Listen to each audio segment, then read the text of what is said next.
Hey, Molly, how'd you come up with that name? What, Molly? You named yourself? Yeah. That's awesome. Well, but we're supposed to be called the Thousandaires. We were going to be called the Thousandaires. No, I put it into Google, and there was a hip-hop band from Chicago called the Thousandaires. I thought it was from Norway. No, that was Humbleweed. Damn it. Humbleweed was from Norway. That's a good name. We were going to be called Humbleweed. And there's a song by a band called Trailer Bride called Thankful Dirt. And the lyrics go, dust is just thankful dirt. And I really like that. I do like that. I put that into Yeah, why Google not? and nobody else had That's it. what you drink? Sure. What, two of you? None for We're me. going to share one. Yeah, we'll share. Yeah. This conversation just got better. Darren and I started playing songs around the house maybe 2007. 2007, yeah. And one summer we went up to the cabin in Minnesota in 2007 and we made a cassette tape of songs. Yep, All weird covers. I think Froggy Went a Courtin' was on there. Tip it. And from that, I guess, Thankful Dirt was born. Darren and I booked some shows. 2008, October 2008, I think was our first show. We opened for Brother Trucker. Darren booked that gig without saying anything to me about it, and then he told me we were opening for Brother Trucker, and then I was really angry, and I found the pinball game on my computer for the first time and played it for 8 hours before the show because I was freaking out. And then I think we played for an hour, and they handed us some money, and I thought, oh, You were hooked. I like this. You could do that. I can sing Little did you know. and get money sometimes. So that's how it started. Darren and I wrote a few songs together, and basically we played out as a duo for a while until we recorded the album. We recorded the album in January of 2010.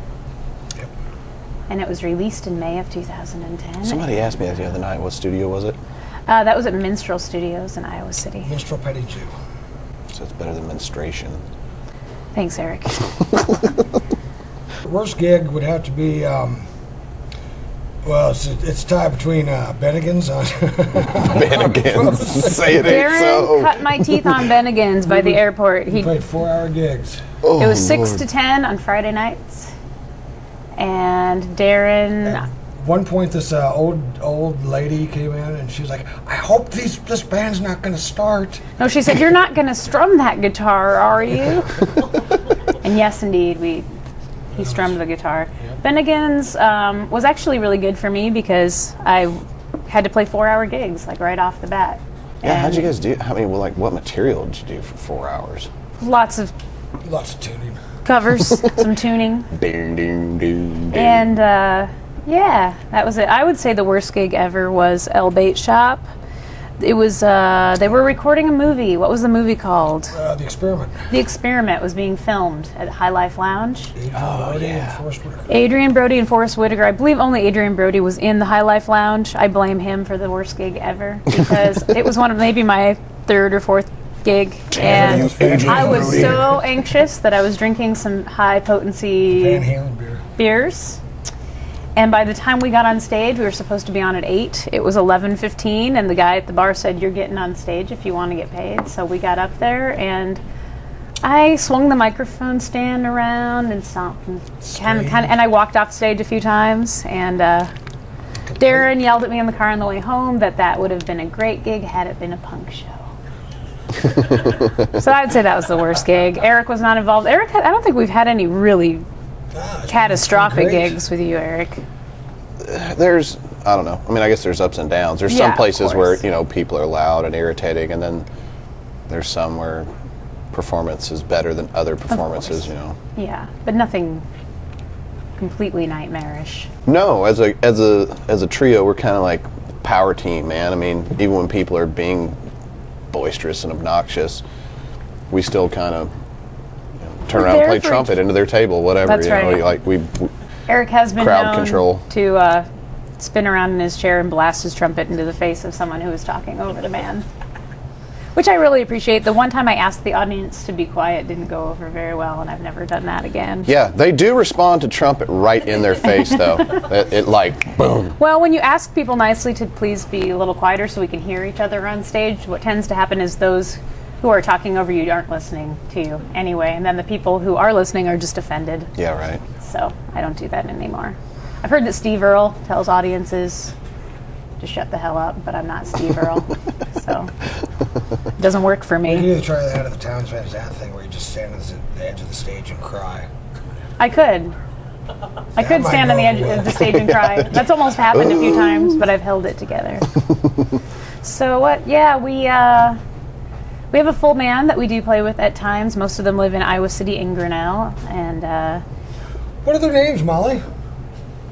we've got Randall Davis, Sir Randall Davis. Ryan Berneman, Adam Berneman, Laura Goddard, and what happened? How we got Erik actually was we were hired for 8035. Was that 2011? And Laura, the viola player, couldn't come and play, so we needed a soloist. And you came and played a show at Star Bar. We played a show there, and you and Stuttering Jimmy Yeah, I was playing with showed up and played a Ninos. few songs. And we saw you, and I said, I want that guy. And I was stowed away. And he was stolen away. Not really stolen, because we didn't really keep you from playing with anyone else. No. We just put lots of dates in your calendar. It's the way to do it. So yeah, Erik's first gig with us was 8035. So he's been playing with us. That ever was since. so interesting because I didn't know any of the material, which is really no excuse for an improv solo artist. Like, I had no problem getting up and like trying to go with it.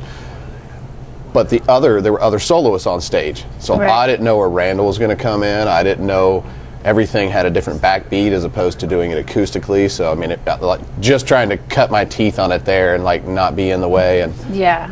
plus, I'm in awe every time I get to see any of the rest of them play. I like to watch them. I'm as much a fan as I am. Thank you very little. As JC said, you should see yourself play guitar. Well, and to be fair, not going into any detail, that was a really stressful little 8035 gig for us because Yeah. the band before us kind of played into half of our set and left all their equipment on the stage. And they paraded the crowd away from They us. they kind of led the crowd away like the Pied Piper, which was really nice. So then we had to get on stage, and all their Deal with their equipment was equipment. on stage, and yeah, we played like 20 minutes of a 50-minute slot. Right. So On the good side of that coin, still got paid the same. So win some, lose some. yeah, Well, I guess the guy that did sound there too is also DG's Tap House sound guy. Super nice guy. And then when we went up there and played, he was like, "Oh man!" and he hooked us up. He had Oh, like, yeah. really good It all sound up worked there out. for us. but that's just added to the chaos of everyone got on stage Right. feeling a little stressed out. And it was hot. I had to leave. was rather I left right warm. after that gig and played another one, like another 2-hour gig. And it was hot. So It yes, was really we hot. like the mail carriers. We play in the heat. We Right. play in the cold. Last night we played by an emergency exit, which was a freezing cold door. It was. So yeah.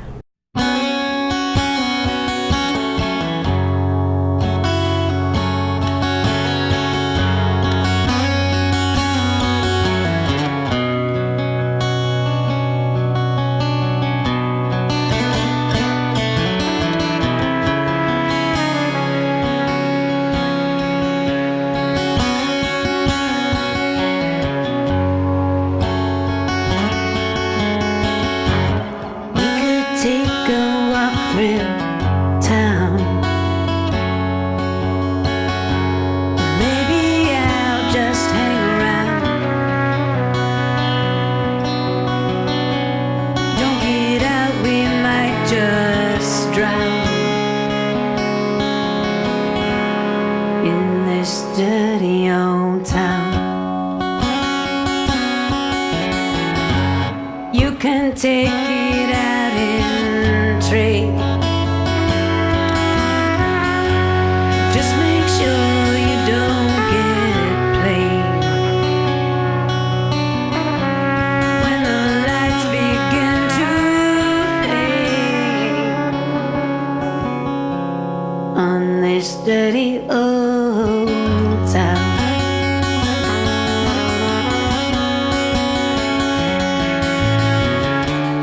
We could make the misery breaks. Pack up the tent, but leave the stakes. We could find someplace new where the skies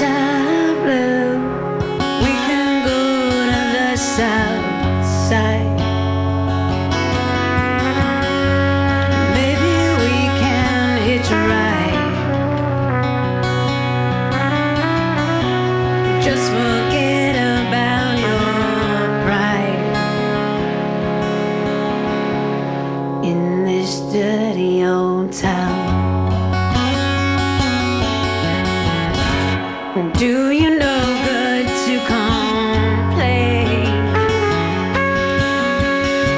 Just find something to kill your pain. It don't matter, it's all the same in this dirty old town.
We could make the misery breaks.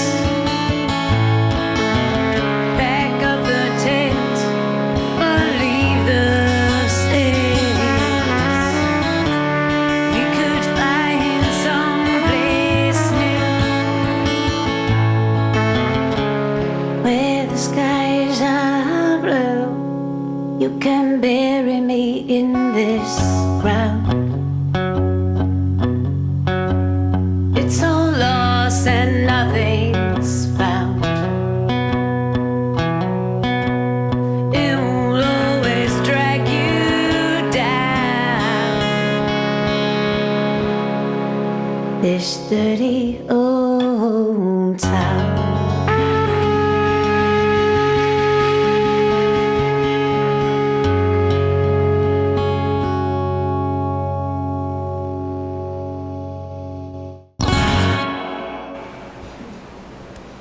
What about that new album you guys got coming out? Well, I don't know, Darren. What about that new album you've got? It coming drops out? tomorrow. Tell us about that, Darren. What do you? We're going to start recording here. Hopefully soon. We're going to talk to the engineer who's going to do all the knobby turns and all that stuff. So hopefully it'll be out by April. Is that the? I'm not giving Projected any. date? Yeah, you never know how long that stuff is going to take. Well, We've got some took 6 days last time. got some new songs, and Coming to a truck stop near you. hopefully, I would like to get our CDs in all the truck stops. I think it would be good for business. Absolutely. Who doesn't stop and shop at truck stops? I know Rita does. She's into it. I don't buy my music there usually, but sometimes they've got something. You would if they Unless had there's some if they- Tweety that just jumps off the shelf. Yeah. Rituals. I usually do karate kicks before shows. And Believable. besides that, we used to. There's this fantastic Van Morrison song called "Mechanical Bliss." that we used to. Mechanical Bliss was not like this at all. Darren and I used to sing it before we got on stage. We'd make a circle and sing this really weird song. Nice. But now we just argue in the car on the way to shows. That's kind of the ritual. I think it's like the ritual. anxiety of having shows. And you know we're married. So you've got that anxiety. Oh, great! getting through This show. interview's over. So The there's a whole little world tension. knows There's a now. little tension in the car. Sometimes Erik is in the car during the tension, I have headphones. I put headphones on. or he breaks the tension by acting like we're his mom and dad. Yeah. The hey, I got to stop and poop always works. It ends the That argument has immediately. come out Like, in the oh, middle. really? Right we'll now? be in the front seat fighting, and Erik will say, "I have to poop" from the back seat. I don't know if everyone needs to know that, but they do now. That's Thankful Dirt gives you everything. We give all of ourselves. to Kids this. should pay attention to that. If you want to stop mom and dad from arguing, just pull the poop card.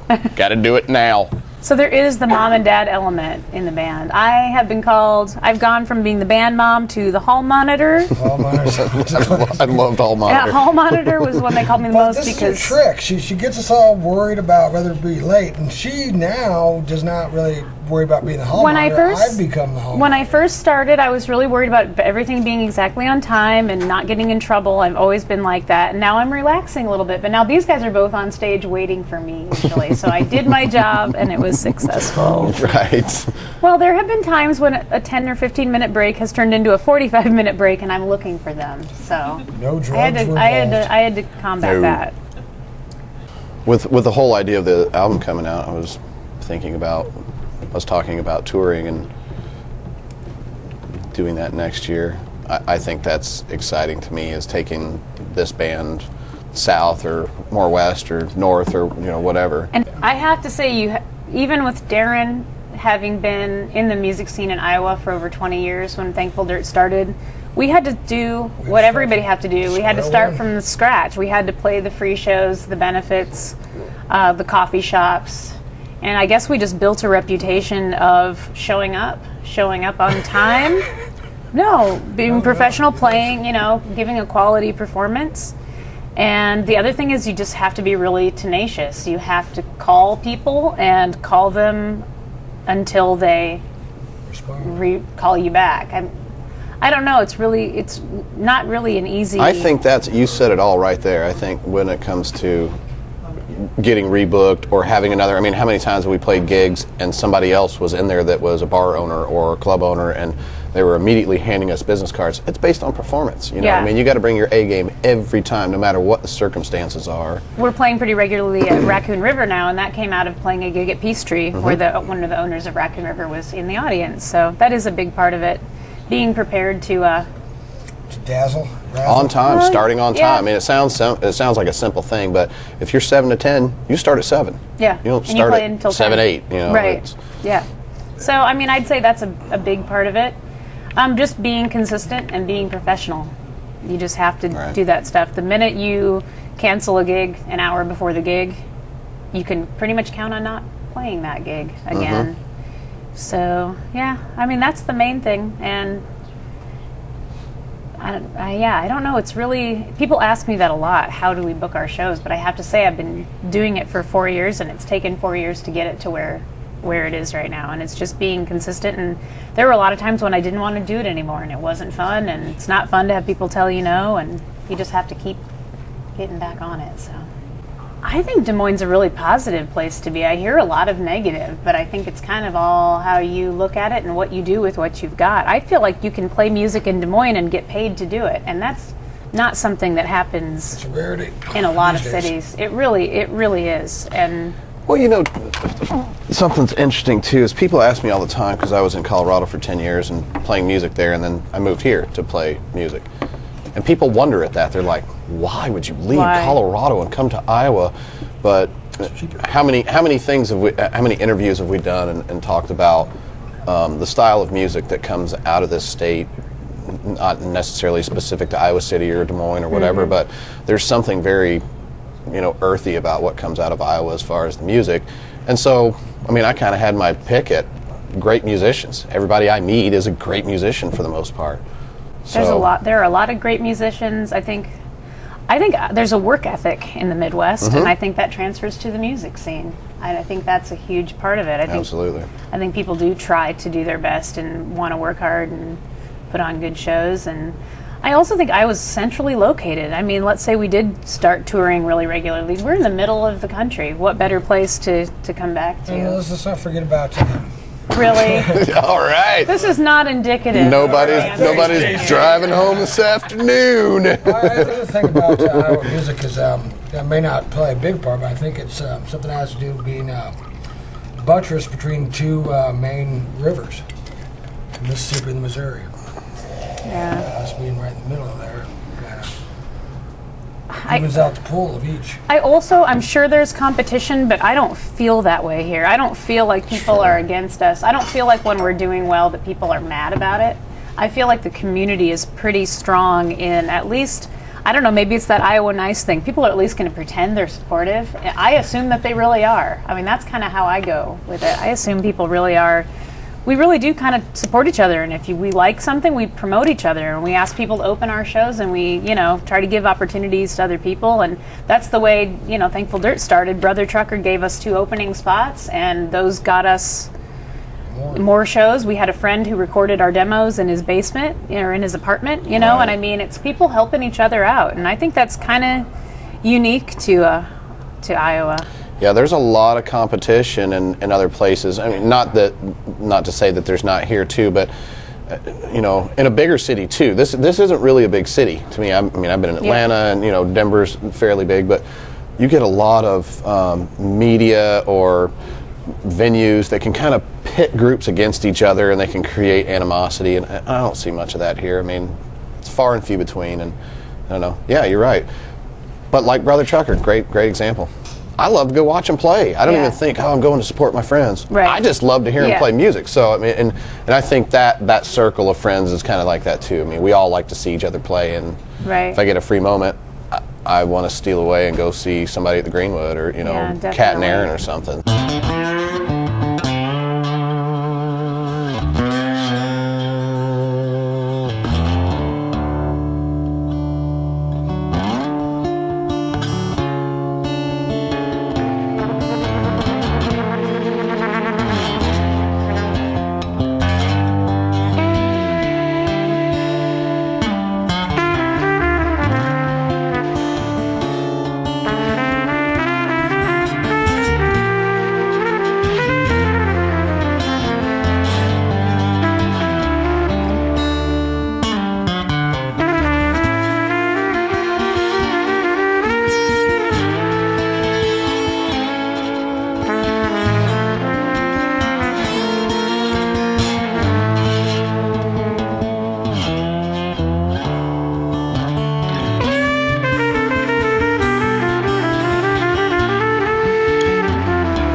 Trouble was all she found.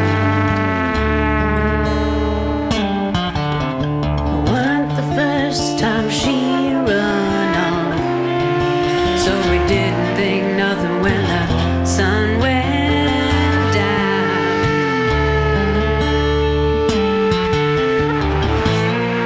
Imogene,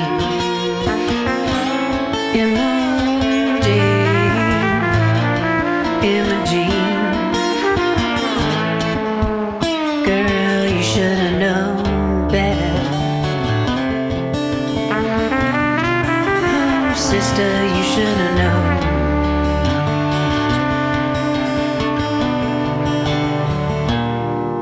When we woke up in the morning, me and Mama locked eyes, but we spoke no words. I knew what she was thinking, 'cause we both heard the dreadful chatter of that bird. Imogene,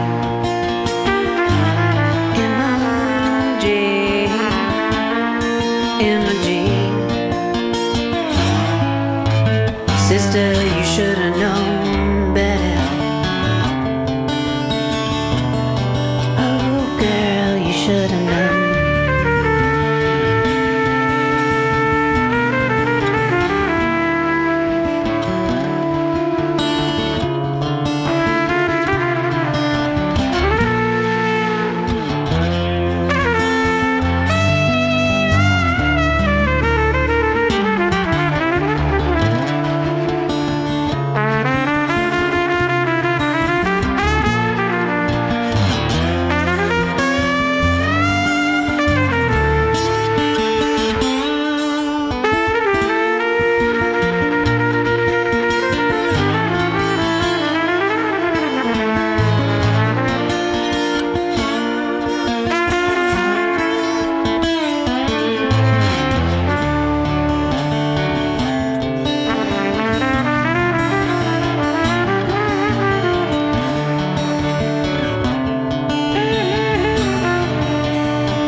When my daddy called the sheriff,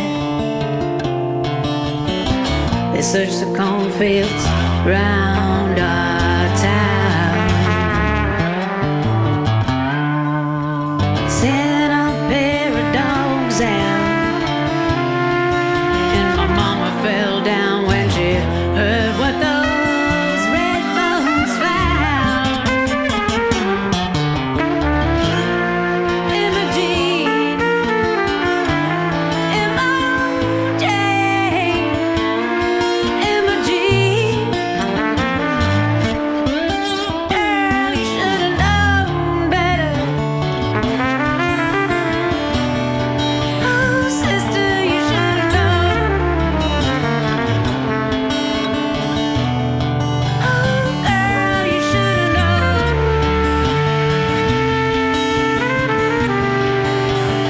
Sister, you should have known better.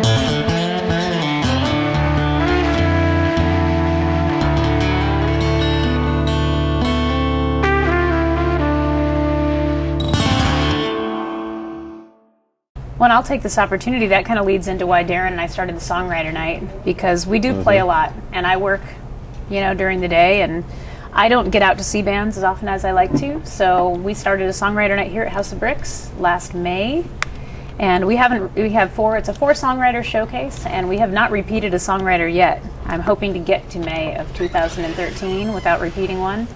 I think it's helping to cultivate that songwriting scene. I'm realizing there are songwriters around that I wasn't even aware of. Good songwriters, solid songwriters. And I think it's giving them a place to play their songs and get seen by an audience of people who's interested in that, in seeing that. It's also not genre specific. Right. I also don't audition anybody. People send me I want you to consider me, here's my music. I don't listen to it. I want you to come. If you have original music, I want you to come and play it. It's not for me to decide what's good and not good. Songwriter Night is inspiring. It's hugely inspiring to me. It's just a lot of fun. It's just really fun for me to get to come out and see these other people playing and writing, and I don't know, I just think it builds that sense that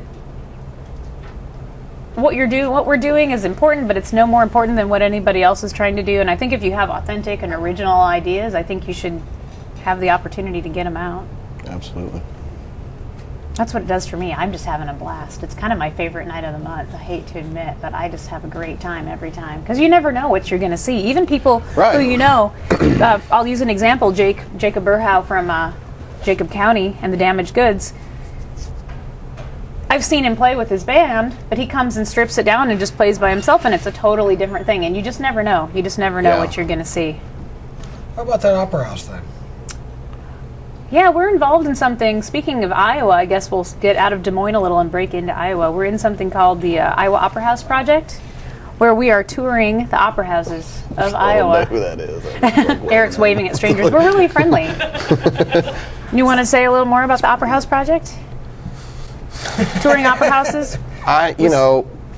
It's probably one of the coolest things I've done, and all the music I've done. And I've played some opera houses before, but they were with church gigs or whatever they were, so it wasn't like what we're doing. And I don't know, man. I remember that first one we did. It was pretty intense. It's scary. Sitting behind that curtain, hearing people rustling around and waiting for you're sitting in front of it and waiting for the curtain to come up and the lights are on you. It felt like the Grand Ole Opry or something. It was pressure galore. It's way different from being in a corner of a bar where people are falling over your equipment and you're trying to start a song.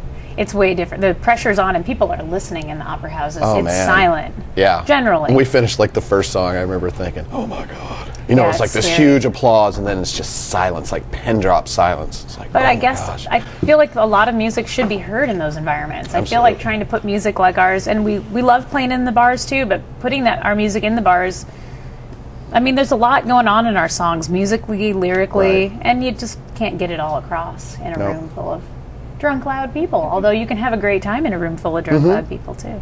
So I like that our band in particular can play anything from an opera house to a coffee shop to a bar. I think we have that versatility, and I think that's been really helpful to us in terms of booking, because we kind of fit almost anywhere. It doesn't hurt to have Darren as a snazzy dresser, No, Darren is a snazzy dresser, incredible guitar player. I just think Des Moines got so much to offer in every kind of music, every genre. I just think there's so much good going on here, and I think we need to focus a lot more on that. I read a lot of press about what's wrong with the Des Moines music scene, and I just think that's the wrong way to look at it. I just think there's so much good. We need to focus on that. If you want to get your community out to shows, you need to tell the community what's happening and what's good about it. Absolutely. I think you write a piece about what's going wrong in Des Moines, and people aren't going to want to get off their couches. So. And if they do get off the couches, they're not going to want to pay covers. Yeah, and you shouldn't have to think that, we have to go tour the world to share Iowa music. Yeah, there's no ideas of grandeur. No. We love sharing music with everybody, but why not share it with all of our friends right here in town? It's just as enjoyable to do that with less stress and less driving. Not to say we're not doing it, but That's right.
sits down. Another girl sits on his knee, and he tells to her what he won't tell me.